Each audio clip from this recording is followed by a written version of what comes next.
உடல் உறுப்பு மாற்று அறுவை சிகிச்சைகள் பெருகி வரும் தற்போதைய சூழ்நிலையில் உடல் உறுப்பு தானம் குறித்து ஒரு சிறப்பு செய்தி தொகுப்பினை தற்பொழுது பார்க்கலாம். மாபெரும் வளர்ச்சியடைந்து அசாத்திய சாதனைகள் பல புரிந்து வரும் மருத்துவ உதவியுடன் ஒருவர் தன் உடல் உறுப்புகளை தானமாக அளித்து மற்றொருவரின் உயிரை காக்கும் ஒரு உன்னத செயல் உடல் உறுப்பு தானம். நோயுற்று உடல் உறுப்புகள் பாதிக்கப்பட்ட ஒருவருக்கு மற்றொருவர் உயிருடன் இருக்கும் நிலையிலோ அல்லது அவருடைய மூளை பாதிப்படைந்து செயல் இழந்த நிலையிலோ தன் உடல் உறுப்புகளை தானமாக வழங்க முடியும்.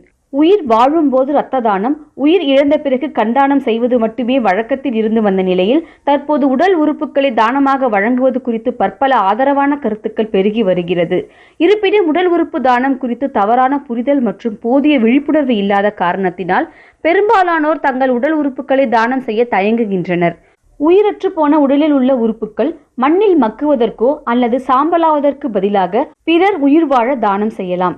மத்திய சுகாதாரத்துறை அமைச்சகத்தின் கீழ் உள்ள தேசிய உடல் உறுப்பு திசுமாற்று சிகிச்சை அமைப்பு இந்தியாவில் உடல் உறுப்பு தானம் செய்பவர்கள் மற்றும் பெறுபவர்களை ஒருங்கிணைக்கின்றது.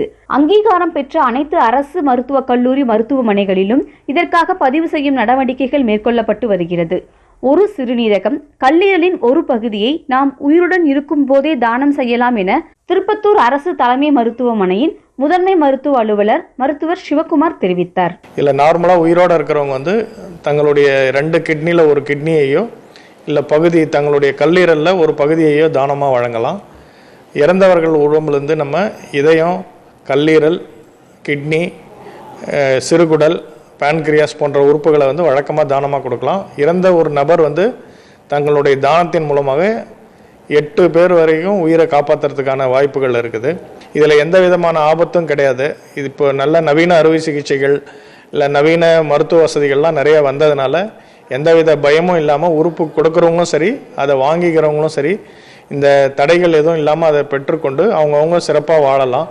மரணத்திற்கு பின் உடல் உறுப்புகள் மண்ணோடு வீணாவதை விட ஒருவருக்கு உயிர் கொடுத்து இறந்தும் வாழ்வது சிறப்பு. டிடி தமிழ் செய்திகளுக்காக திருப்பத்தூர் அரசு தலைமை மருத்துவமனையிலிருந்து அனுராதா.